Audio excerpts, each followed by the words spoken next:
Very, very good question. Thank you so much. So, in order to create a hue that we are going to be satisfied, we have our tools, and the tools are our colors.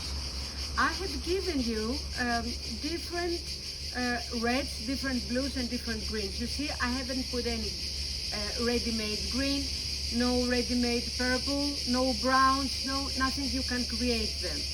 And this is because to create this color, you will need a vermilion red, an orange red, with a little bit of yellow. But to create the other one, you need another mineral. Colors comes out from minerals. So we have minerals that they give the exact hue. So when we have a carmina with a little bit of blue in it and a little bit of yellow, it will turn a little bit more brownish. So comparing these two, we are going to have a result similar of that. Not that exactly, but similar to that. The result that will give the feeling about what we were seeing, the light. Now, when you go to this red, to the bougainvillea red, you can't go with the vermilion red because the vermilion red is very orangey.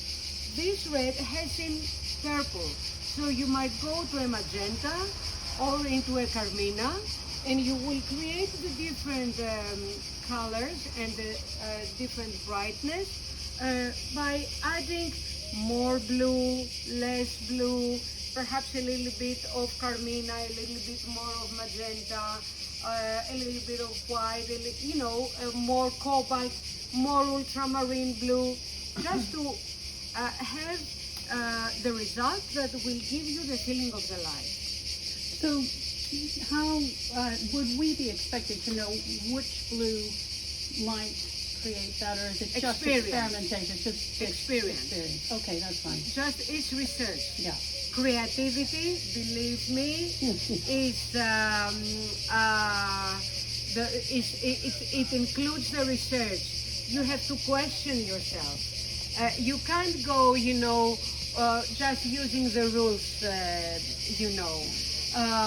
creativity, you question yourself, you experiment, then you discover something. Oh, you said that's something new.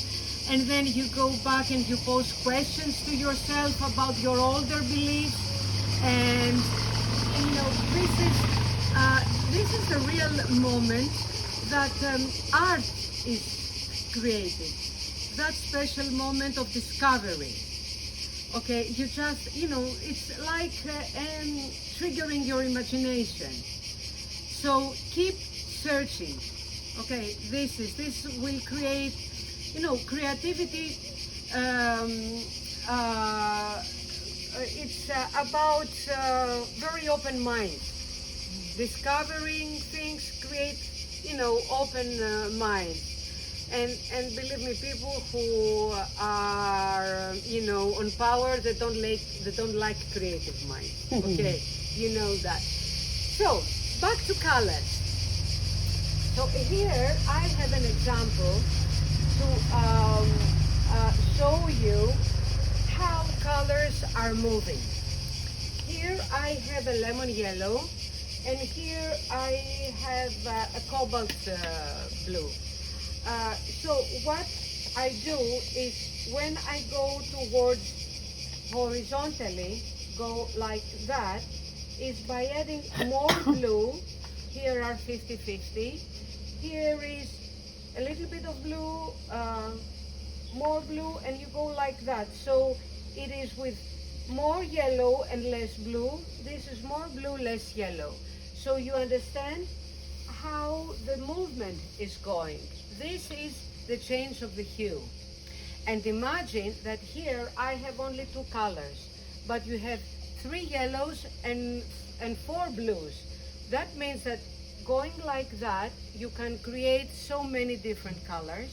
And also, if you have this and that, by adding a third color, yellow or blue, you can create again a new color.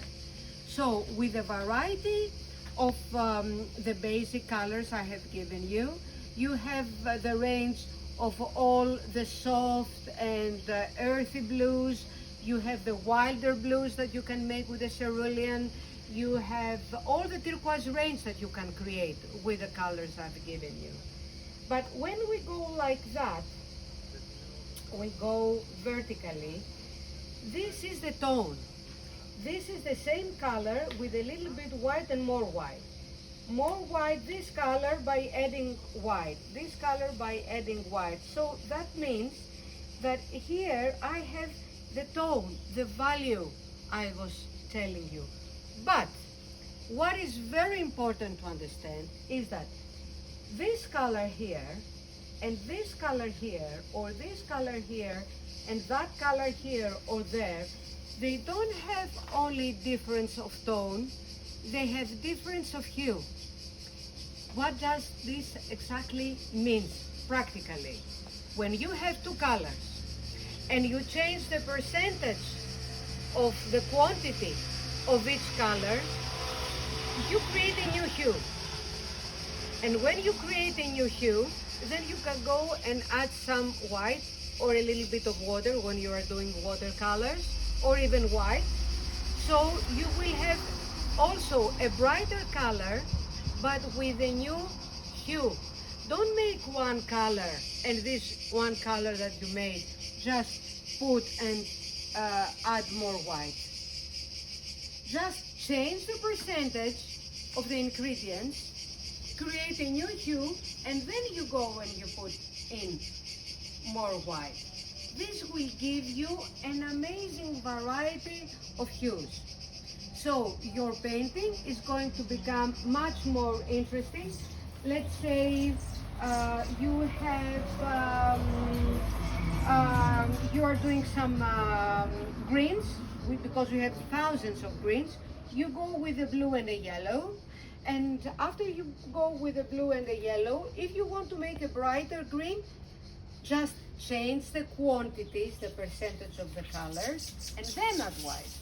Or even change some different yellow, put a little bit of a different yellow. You are going for an ultramarine and a lemon yellow, let's say.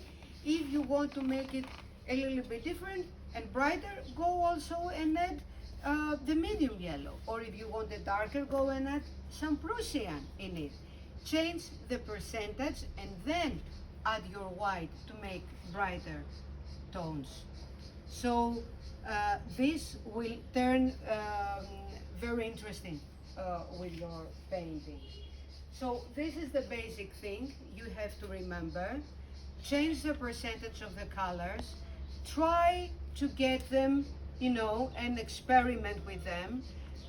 You have to feel like a butterfly that goes from one flower to the other, you know, just to search for nice juices and taste, and you know, just jump from one color to the other.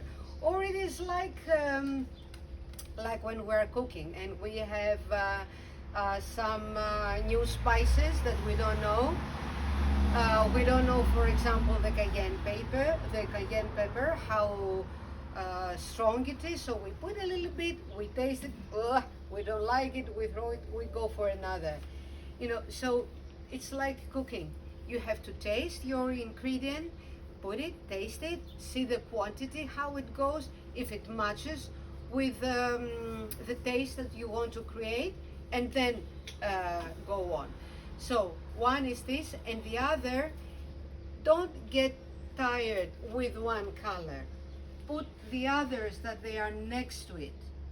This is going to give you the result. So when you are going to paint, can I have your painting, please?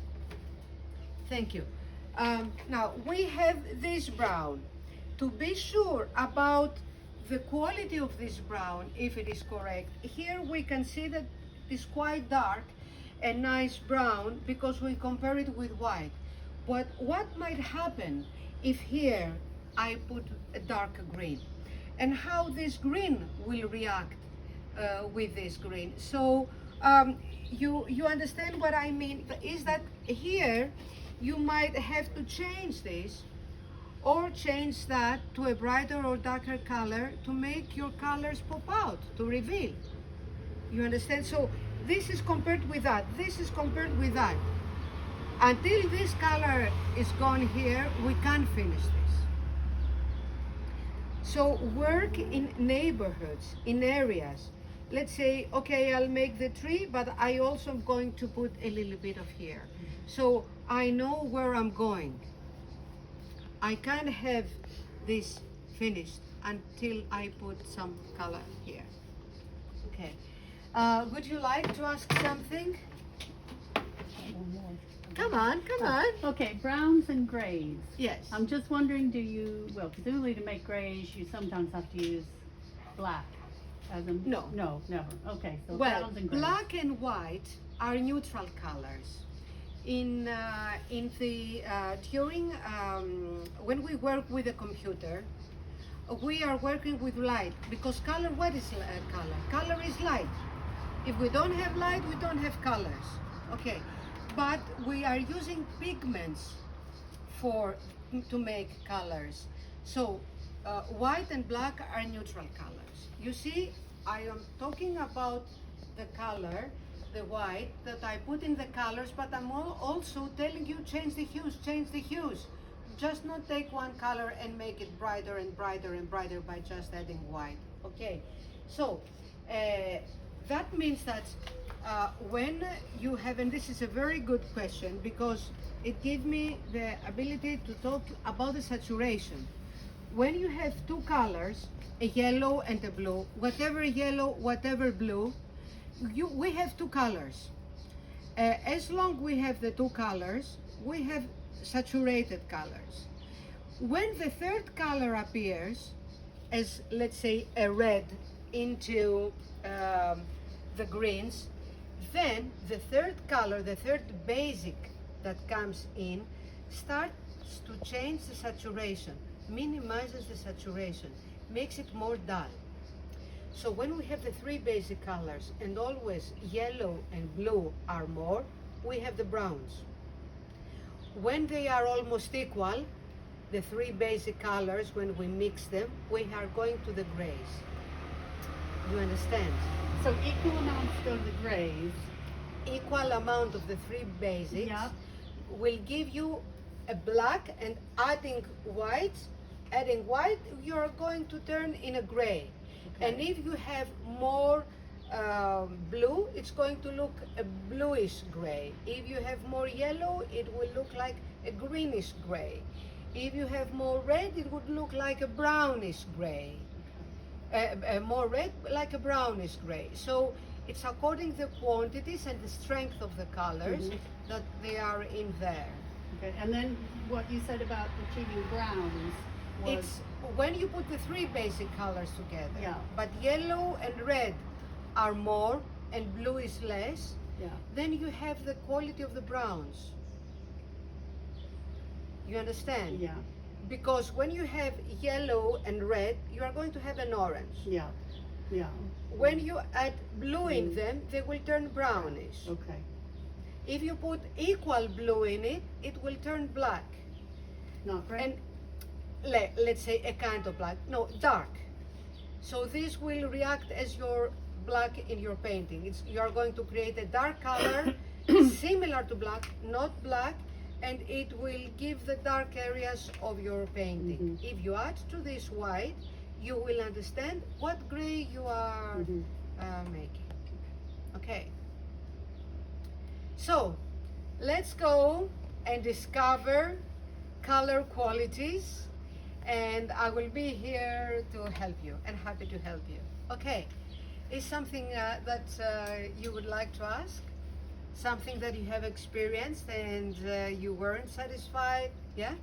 Could you leave some of these charts out, because they're quite Oh good to yes, look at now yes, and yes, again. yes, of course, Yeah, they are 'cause it here. And helps, also, I would forgotten, I had printed here.